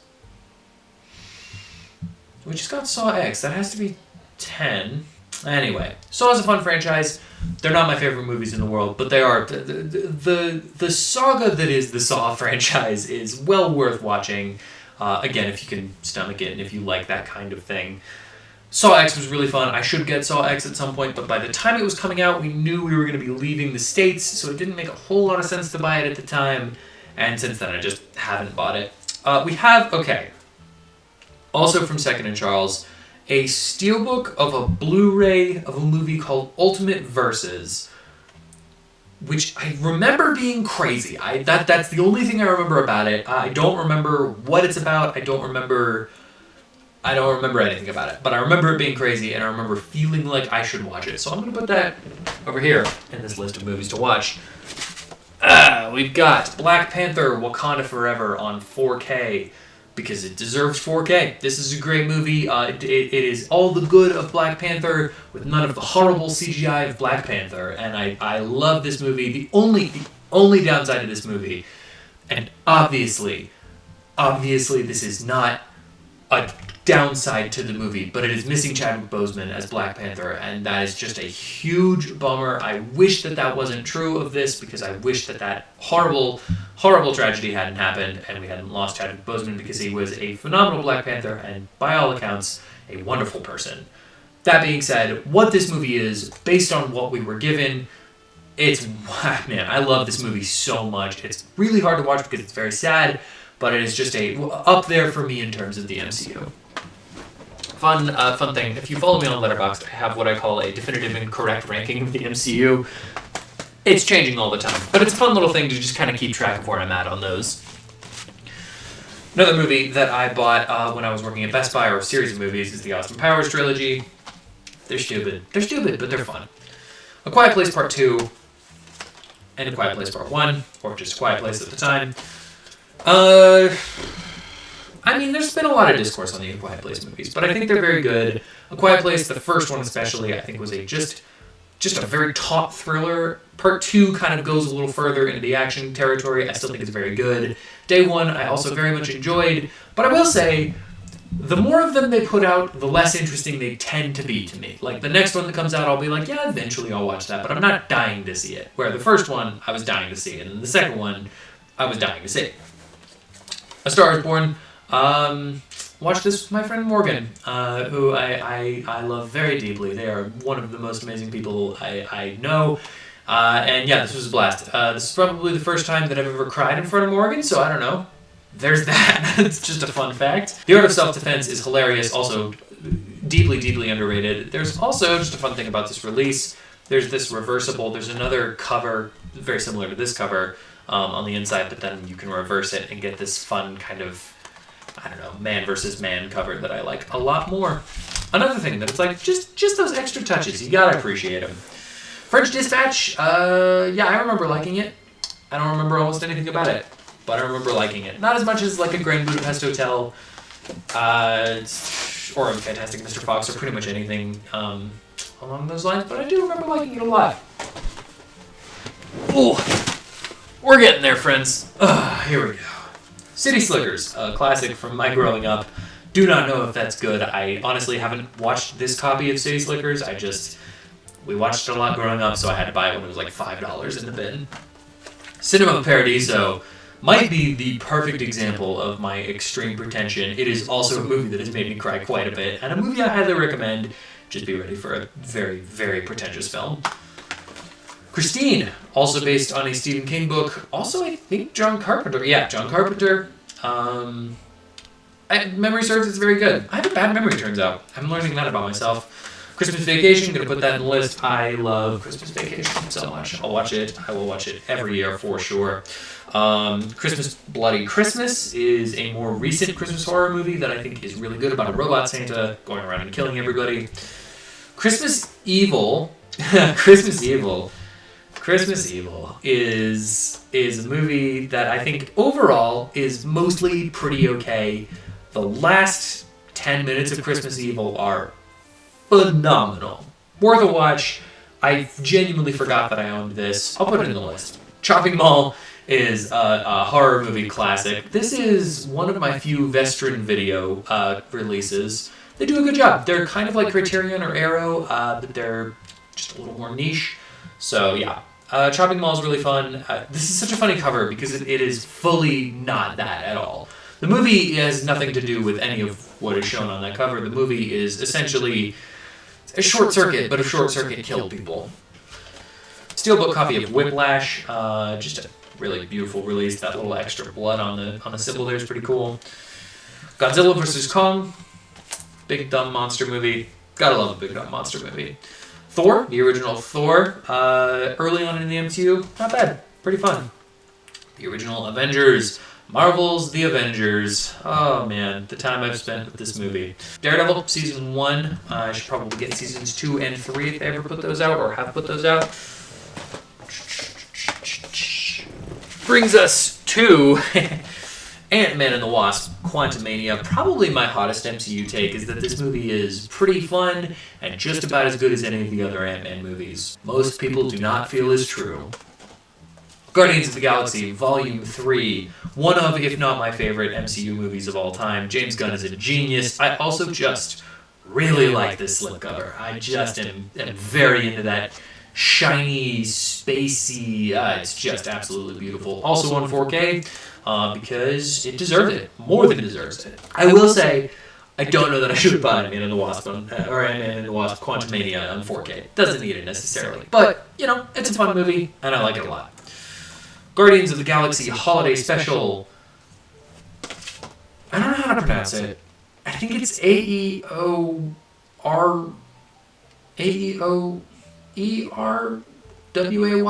Anyway, something like that. Google that selection of letters and maybe Blu-ray. It may or may not take you to a website. Do what you want with that information. I Love Dogs. Another Wes Anderson movie. Don't remember much about it at all. Grand Budapest Hotel, wonderful, one of my favorite Wes Andersons, along with Moonrise Kingdom, also phenomenal. Anna and the Apocalypse is a zombie Christmas musical, and if that doesn't tell you what, I don't know what will. American Werewolf in London, horror classic. American Werewolf in Paris sucks, and I don't own it. I do own Alien vs. Predator, both of them, so clearly my standards are pretty low. This is gonna be, I believe, our last stack. Yeah, all right. This is going bad. Our last stack for this bin, and then we are just about halfway through. 500 Days of Summer, very pretentious, very fun little romance. 21 Jump Street, 22 Jump Street is in there somewhere. Those movies are hilarious, and if you haven't seen them, you definitely should. 1917 is a brilliant war film, done mostly, or seemingly done mostly in one take. 2001: A Space Odyssey. Pretentious. I need to watch that movie again. On the list it goes. I have a Steelbook of The Dark Knight. Did not know that. There's 22. Prometheus, an okay Alien prequel. Alien Covenant, a very good Alien prequel. Ad Astra, a movie that my friends and I have all kind of realized we remember literally nothing about, other than just that we liked it. So maybe I should watch that again too. I don't know if I'll put that on the list. Maybe I will. And American Animals, very, very pretentious. Also watched that at the Lyric. Pretty good though. Pretty solid. Finally, the end of the first tub. I'm going to take a momentary pause and dive into the second one. Okay, so I had to move some files around because this is going to be a hell of a video. We're going to pick up the pace a little bit, probably for some of these, because we've got. I'm just going to pull a bunch of these out. We've got a whole bunch of MCU movies that I'm just going to power through. Thor Ragnarok, super fun. Ant-Man and the Wasp, pretty okay. Avengers Infinity War, the greatest one. The best movie, for sure, in the MCU. Avengers Age of Ultron, also very, very good. We have the I Am Groot shorts. Again, check that website out. Guardians of the Galaxy Volume 2, James Gunn is a genius. Spider-Man Far From Home, I like this one a lot. Jake Gyllenhaal is a really good Mysterio. Tom Holland is a really good Spider-Man, so can't get too upset about it. Avengers Endgame, also very, very good. Not my favorite, but very, very good, and a solid conclusion to the series, or to the arc. Captain America: Brave New World is a movie that I liked okay the first time, liked a lot more the second time, and look forward to watching again. That's a huge chunk of the MCU out of the way. Couple more here. Captain America: The First Avenger. Great. I like that movie a lot. I don't rewatch it very often, but I do enjoy it. Thor: Love and Thunder, a movie I got on Blu-Ray. I think it's very fun. It's not as bad as a lot of people say, and it's not as good as a lot of people say. I think it's pretty fun. Guardians of the Galaxy, the original. James Gunn is a genius. Spider-Man: Homecoming. This is a very, very solid Spider-Man movie. I like that trilogy of Spider-Man movies because it takes a solid arc for Peter that you wouldn't necessarily expect, and it does something unique with that version of the character. The Terminator collection, I'm mixed. I think Terminator and Terminator 2 are both very, very good. Rise of the Machines, Terminator Salvation 3 and 4 are both pretty solid, but man, you can't fight that kind of production quality. Look at that. That is just, that's sick. With the face through the T. Rad. Speaking of T, we have Tenet. a movie that I very, very much enjoy. Patrick H. Willems has a great video on how this is just a pure vibes movie, and I think he's 100% right. Instant Family also makes me cry a lot, also fleshes out the collection quite well. Paul's going in the list because I truly do not remember if this is good or not. I love Simon Pegg, I love Nick Frost, and I like Aliens very, very much. I don't remember loving this, but maybe it'll be better, maybe it'll be worse on second watch. Quentin Tarantino's Once Upon a Time in Hollywood. It's so basic, but I absolutely love Quentin Tarantino, and you know what? I'm comfortable with that. I'm comfortable being a guy who loves Quentin Tarantino because I just am and I do, so why lie to myself? It's a Wonderful Life Christmas classic, going in the Christmas list. $1.95 copy of Pitch Perfect. This is a fair time. This is a time, if you've made it this far in the video, you deserve a little dirt. I really like the Pitch Perfect movies. I think they're very fun. I don't think they're good, but I think they're a lot of fun, especially 1 and 2. 3 kind of goes off the rails, but I think 1 and 2 are really good. 3 Billboards Outside Ebbing, Missouri is a movie that I watched with my dad at that terrible AMC, and it is just really, really good. I've seen it a couple more times since. Very sad, kind of scary, really well done. Scott Pilgrim vs. the World, Edgar Wright does a great job. It's a great little comic book adaptation and also just a very fun movie. Michael Cera is hilarious. I also quote this movie a lot. Ben Affleck's Daredevil is absolutely no good, but it is so much fun. And also a movie we talked a little bit about on my podcast. Please go check out MPRPH. I'm not joking. It's really, really good. I'm very proud of that project. What We Do in the Shadows, Taika Waititi's funniest movie, not his best, but his funniest. The Nice Guys, that movie I was mentioning earlier with Kiss Kiss Bang Bang. I've watched this movie. This is coming up on the movie I've seen the most times in my life, and I'm very comfortable with that because this is a truly an all-timer of a comedy, a mystery, kind of an action movie. It's just all around, just a great time. The Mortal Kombat movie, I like it. I like Mortal Kombat a lot. I'm weirdly into Mortal Kombat for not playing as much Mortal Kombat as I probably should have. I just like the world. I like the characters. I've played a few of the games, and it's just a lot of fun. This is not a good movie, but I do enjoy it, and I look forward to the new one. I have the Meg. I do not have the Meg 2, but I probably should because Jason Statham is in it, but huge shark. Huge shark. I made a video on that as well. Overlord, another Nazi zombie movie. Pretty good if memory serves. The original Venom, it's a spunk movie. Into the Spider-Verse, it's brilliant. I mean, again, another one of those that's like, what am I gonna say that hasn't already been said? Underwater, I also got this off of Redbox, but it's a solid little action horror movie. The live action Teenage Mutant Ninja Turtles, which are not good but are part of my childhood, and I asked someone out to go see the Ninja Turtles movies. The second one, I think, is what it was, and she said, totally, I'll bring one of my friends, and I went, oops, I'm not sure that was communicated well. I was not good at flirting in high school, but, it was kind of a date. I brought one of my friends too. It was a good time. I don't think it was a date. It was a good time. The Town That Dreaded Sundown, this is the, not remake, but sequel, which is very, very good and a little bit meta in the way that it interacts with the original Town That Dreaded Sundown. Both very fun movies. Just a really weird vibe. Very, dread, actually, is a great way to put that. The dread in those movies is palpable. We've got Pitch Perfect 2, also unopened, also $1.95. From Second and Charles, so way to go. Pitch Perfect 2. Star Trek Into Darkness also has a slipcover, which is, it's got that little piece that you can see through. I love that. I'm really into that. We've got Mission Impossible 3, one of the Mission Impossible movies. I think it's pretty solid. We have The Amazing Spider-Man 2, which I will argue there's a really good Spider-Man movie in this movie, and also some other bullshit in this movie. But it's a movie that I really like. Again, Andrew Garfield is just a treasure as Spider-Man. Next we have The Wolf of Snow Hollow. This is a very funny, kind of creepy horror movie directed by Jim Cummings, he's got this really specific sense, very specific comedy sense that I think is generally really funny and works really well in Wolf of Snow Hollow. I, Tonya, a movie that I have not seen in a very long time, and I don't know if it's good. Margot Robbie is good. I know that. We have animated classic WALL-E. I have not seen WALL-E. I saw WALL-E once at a drive-in, and my family didn't like it for some reason. I can't remember why, and I haven't seen it since, but I should watch it again. I don't actually know why I own this. Spring is a very weird independent horror movie that is extremely, extremely, extremely good.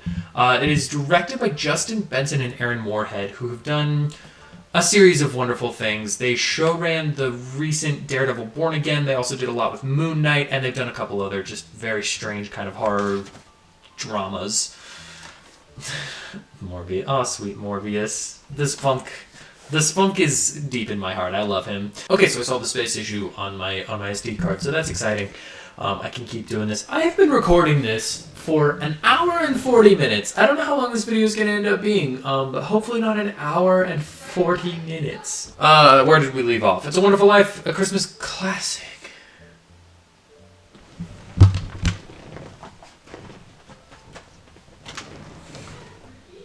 Why? Why do I have 2 copies of It's a Wonderful Life? A Christmas classic. We're gonna get into some stranger ones. RV, Robin Williams, another family movie. Riddick, you'll be hearing more about my thoughts on Vin Diesel coming up very soon. Keep an ear out for that. Riddick, again, but a different one. This is Pitch Black and the Chronicles of Riddick, and that's Riddick, the third one. I love the Riddick movies very much. We have Blowout, a Criterion Collection release. I love Criterion so much, so very much. We have another Criterion of Repo Man, a movie that I very much need to watch again because I remember liking it and I don't remember why. Maybe I'll watch that tonight. I might watch Repo Man tonight, so I'm going to put that right over here. We have a Criterion of a movie that I haven't actually watched called Vampire. Probably should also see that one. It's 73 minutes. That's a short little guy, huh? I love vampire movies. This is just, I could not pass that up. And it was on sale. So, you get, if you could find a Criterion on sale, you get a Criterion on sale. So the next one is Magic Mike XXL.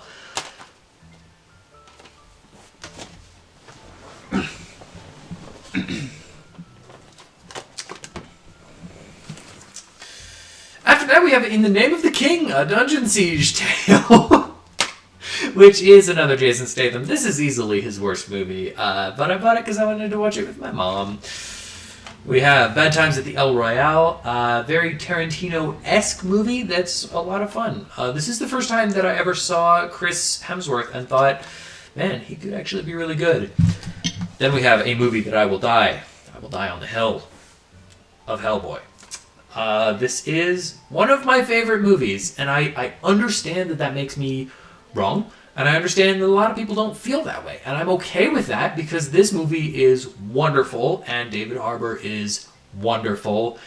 I also recorded I guested on a podcast called Fine Beats and Cheeses, talking about Hellboy 2019, so I really love this movie, and I don't want to hear about it. Hellfest, also a great movie.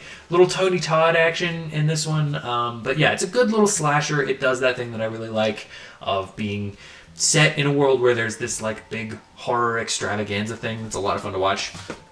The original Evil Dead, a movie that took me a very long time to understand and like, and now I absolutely love. There's also a really great documentary on the making of Evil Dead. There's a commentary on this. Anyway, Evil Dead is a great movie. Home Alone 1 and 2, that's going to go in my Christmas collection. I was watching Home Alone 1 this last year, and it hit me how efficient the storytelling is in that movie, and just how well crafted the original Home Alone is, which sounds so stupid because we think of it as this just kind of fun this, family movie. And it is that, but it's also just a really, really efficient, solid little movie that never takes a break. The pacing is brilliant. It's a great movie, and I think there's a reason it became a classic. After that, Parker and Homefront, two very strange, very forgettable Jason Statham movies.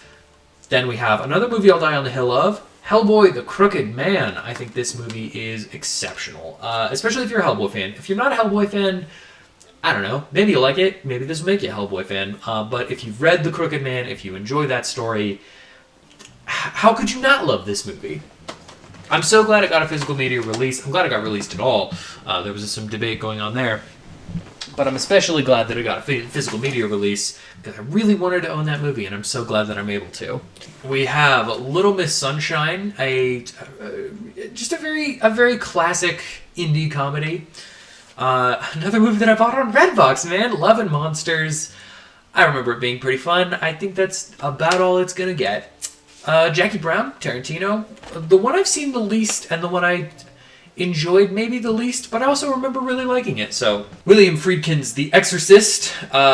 It's an all-time classic for a reason. It's a horrifying film. We have Spider-Man No Way Home on 4K because it deserves 4K. I really love this cover, and I'm so glad that they released this version of it.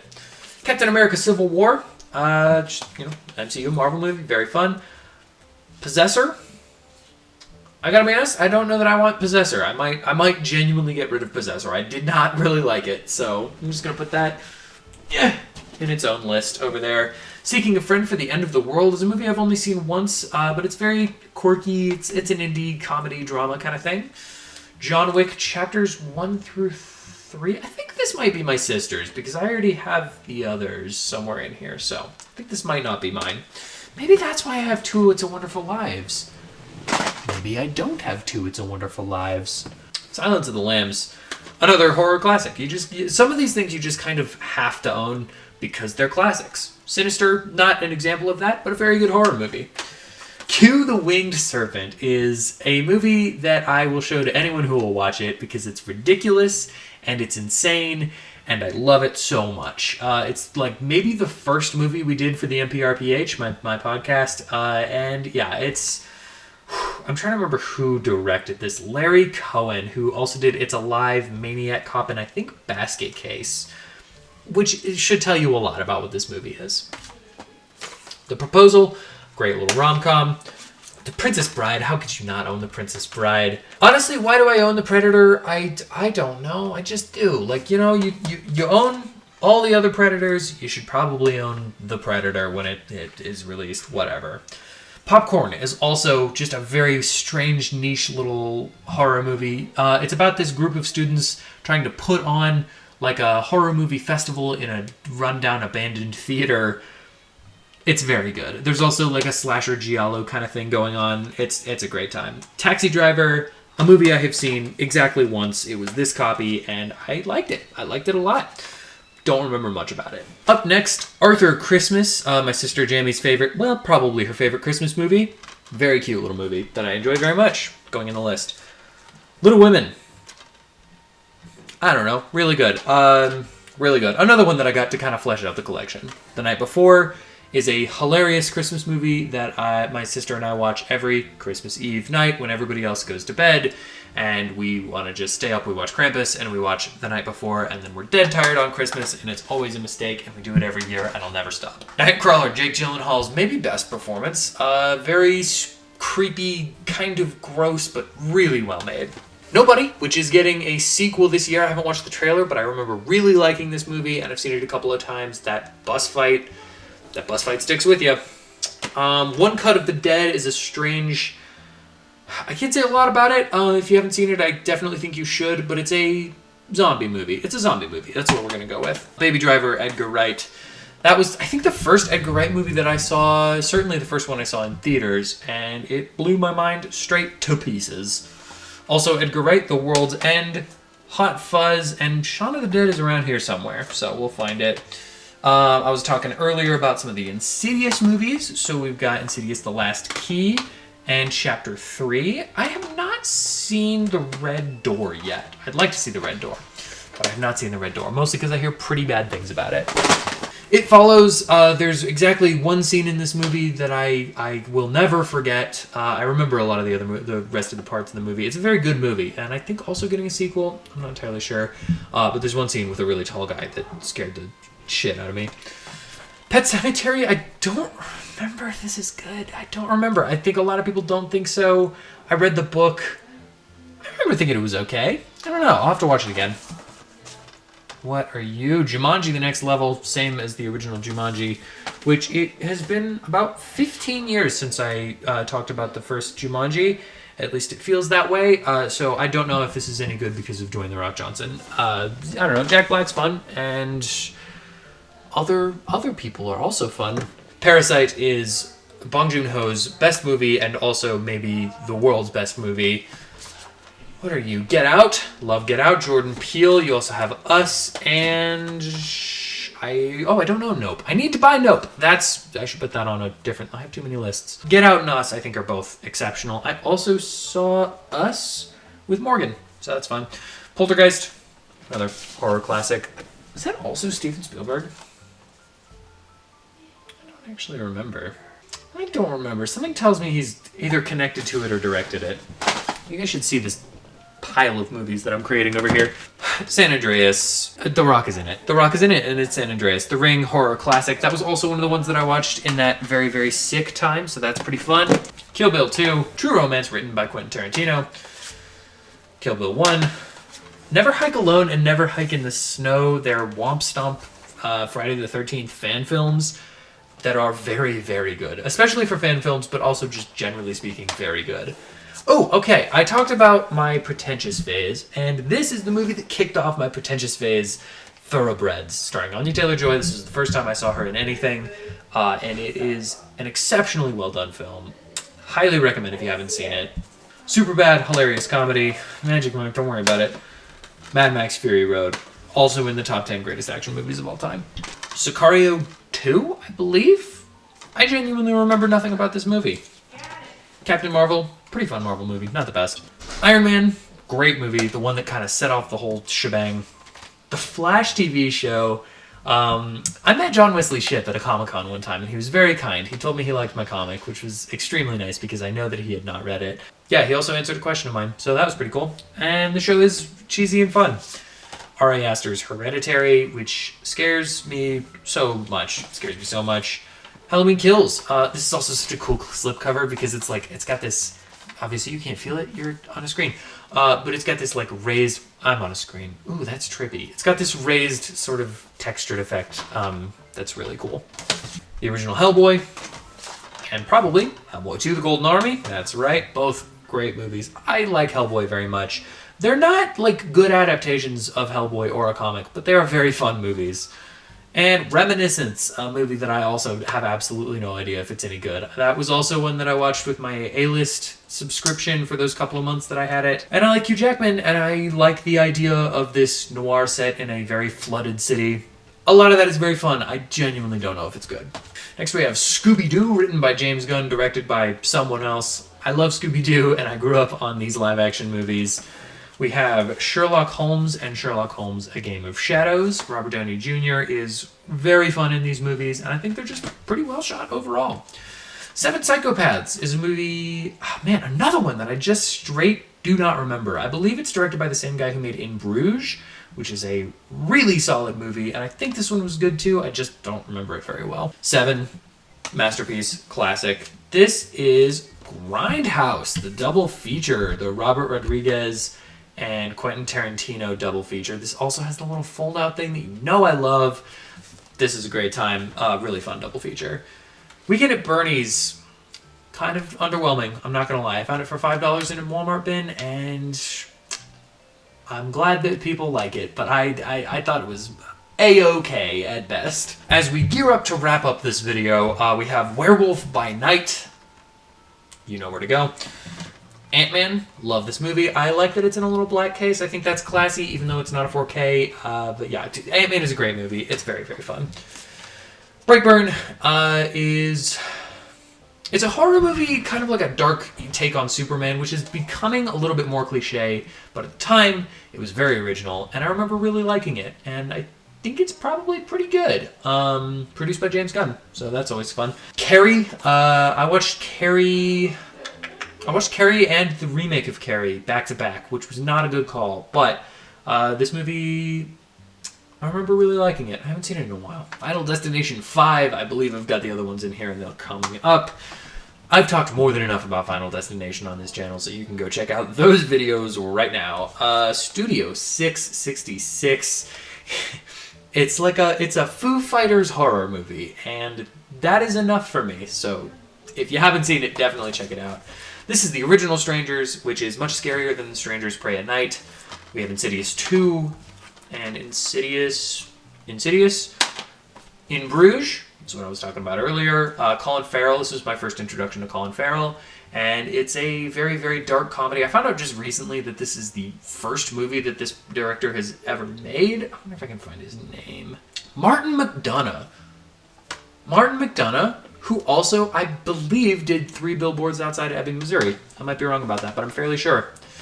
Inside Llewyn Davis is a very thoughtful little dramatic piece by the Coen brothers. Vertigo and Rear Window are both Alfred Hitchcock classics. I saw Vertigo on a re-release at a Cinemark, which was fun. Hunt for the Wilderpeople, also a very, very good Taika Waititi movie. The Final Destination, the worst Final Destination if you've seen my ranking. And Jurassic World Fallen Kingdom. I'll take any opportunity to tell you that the Jurassic World Dominion is not worth buying. Next up, Bad Boys for Life. I still haven't seen the most recent Bad Boys. I apparently really like these movies because I have all of them on Blu-ray, but I have not seen that new one and I probably should. Zombieland sequel, which I think is very fun, just as good as the original. My friend Jesse got me the Omen collection, which was very sweet. And I've seen the first one, and I need to watch the rest of these, so I should do that. Shoot 'em Up, which is a live-action Looney Tunes cartoon with guns, essentially. Very fun, very ridiculous. We've got an M. Night Shyamalan triple feature with The Sixth Sense, probably Signs, and Unbreakable. Both, well, all 3 just incredible films. Split, also M. Night Shyamalan. Glass, also M. Night Shyamalan, both decreasing in quality. And Sicario, the original, which I remember very much liking. We have Scary Stories to Tell in the Dark. Intro horror movie. Honestly, pretty fun. I never watched read the original stories? I don't know. I think they're based on books or maybe a show. Anyway, I didn't interact with the original media, whatever it was. But I remember watching this, and I remember thinking it was very good. The Scarecrow Man is extremely freaky. We also have the Final Destination 5 film collection.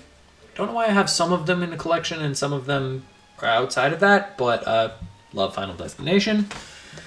Captain America Winter Soldier, Thor the Dark World, and Iron Man 3. All great MCU movies. Thinking about doing an MCU rewatch. I might make some videos on that. That'd be kind of fun. Maybe I will make some videos on that. Alright, that is going to bring us to some special releases, collected editions. We've got some Arrow video. Yeah, let's dive in. We're very, very close. In terms of Steelbooks, Kill Bill Volume 2. Yes, Kill Bill Volume 2. We have this very cool Reservoir Dogs steel case. I think it's a DVD, but it's still very cool. It's like a gas can, which is fun. Django Unchained. We have Once Upon a Time in Hollywood, which this is just a hell of a release. We have Inglourious Bastards. Technically, I think this is a Canadian copy because it's got the French and the English on the side, but it's a great one. I love that there's this ingrained. Inglourious Bastards is engraved in the steel on this thing, which is so cool. And then we have Zoolander. Zoolander is one of my favorite comedies of all time. Tucker and Dale vs. Evil, which is just a very, very fun horror comedy. And also that art is just really cool. Very well done. I love when a Steelbook does drawings instead of just like a picture. Just well-crafted art is important to me. For instance, something along these lines for Train to Busan. Very, very good. We also have a lightly dented copy of Pulp Fiction that I found, I think, in a thrift store. But very cool to have a Pulp Fiction Steelbook. We have a Glass Onion Steelbook, which this is very cool. One of the coolest things about this, I'm going to put the thing down. One of the coolest things about this is you have a Steelbook with a slipcover. And the slipcover on the back has that invisible piece that you can see. I'll show you. You can see the knives against that kind of red there. Coolest thing about this, and spoilers for Knives Out if you haven't seen it on the off chance, but the knives, if you turn it around, all point right there. The intentionality is so wonderful. To go with that, I also have Glass Onion, which is technically a Netflix movie. That website's been very helpful for me. We have the Indiana Jones collection, so we've got Last Crusade, Temple of Doom, and Raiders of the Lost Ark. These are all absolutely beautiful steelbooks, and all in 4K. We have an Inception steelbook, which I don't remember where I got this. I just remember finding it. I think it was at like a pawn shop, but I just thought that was very cool. And we have Ghostbusters, which this art is just gorgeous. And Ghostbusters 2. I love that the vibe is completely different on each one, but they still go together. Fun fact about those, they came with digital copies of both movies, except they both pointed toward Ghostbusters 2. So I still don't have Ghostbusters on digital. But I did rent it so that I could watch it on digital, so that I could watch it in as many formats as possible. Last few steelbooks. The Fifth Element, also a very cool art. Drive, a movie that I got on steelbook, this copy, at Walmart, because it looked kind of neat, and it was probably $20, and so I got it when I was house sitting one time. And I ended up watching this movie probably 4 times in one night. So, very good movie. The Die Hard collection, A, just because Die Hard is wonderful, and B, because I really like that kind of gunmetal scratched up look. I think it's very good. A Blues Brothers steelbook. Blues Brothers is another one of my favorite comedies. Speaking of The Big Lebowski, we have the Back to the Future trilogy, which is a wraparound steelbook that has the full car, which is very cool. Speaking of cars, Baby Driver, which this side is pretty good. This side is phenomenal. And then a steelbook of Buckaroo Banzai.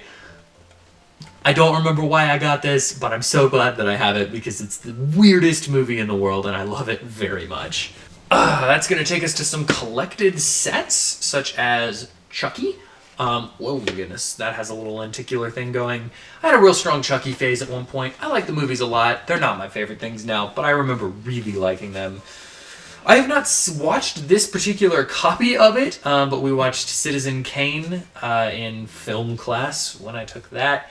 And, I mean, you know, it's the most pretentious possible movie, but it's this really well-collected set, and I had to have it, you know? This was a Black Friday release one year, the Godfather trilogy, I think. Yeah, the Godfather trilogy, and it looks like a book, which is extremely fun. It's huge, though. One downside to this particular release is that it opens up, and that's very cool, and it opens kind of like a book. Let's see if I can do this. They all just kind of fall out, and they're in these, like, cardboard cases. I don't like that about it. I wish that they weren't. I hate when they do the cardboard cases. It feels cheap. It feels unsecure. But I did really like the book element of it also. It was worth getting. Then we have the James Bond collection, which has all of the James Bond movies collected into this beautiful black and white. It's got all of the Bonds standing together, all in these big cases. The cases are starting to come apart, and that is a shame. But this collection is so solid that I cannot get rid of it. It has all of them except No Time to Die, which is one of, if not my favorite James Bond movies, and came in this very, very cool, large collection thing, which also has like a little keychain that I haven't used. I probably should. I like it a lot. And then it's got the whole shebang in there. But I couldn't get over having these two next to each other. It's just on the shelf. It looks so nice. Fast and the Furious 1 through 8. At some point, when the Fast and the Furious movies are done, I would like to get them in a different format. Possibly one of these that has the entire collection together. Possibly each individual movie. But it frustrates me to have 1 through 8 and then a couple of other random ones like Hobbs and Shaw, F9, and Fast X. I also have this very cool release of Firefly, the TV show. It opens vertically, which is neat. Man, I should get a standing mic. This looks weird, I'm sure. It opens vertically. It's a little tough to open, but it does open vertically. Unfortunately, it is in the cardboard paper case kind of thing, but having it all in this very cool, very Western, spacey kind of release is more than worth it for that. This is one of the coolest releases I think they've made. I have a DVD copy of Bubba Hotep, the movie I mentioned earlier. Please watch Bubba Hotep. The last Criterion Collection movie, which is The Virgin Suicides, which is a movie that I have a hard time telling people I like, own, and enjoy, but it is a very, very good film, very creepy, strange, unnerving movie. with a very weird title that makes people very uncomfortable. Then we have our Arrow video releases. Arrow puts out all kinds of schlocky, strange, cult classic horror movies like Basket Case, Brain Damage, which of all of them I highly recommend Brain Damage. We've got the Giallo, the bird with crystal plumage, Deep Red, also Giallo, a strange independent horror comedy called The Lake Michigan Monster, Reanimator, The Stuff, which if you ever want the prime The Stuff experience, get a can of marshmallow fluff and eat the entire thing watching The Stuff. It'll ruin your brain, it'll ruin your body, but it's a hell of a time. White of the Eye, another slasher, very, very strange movie.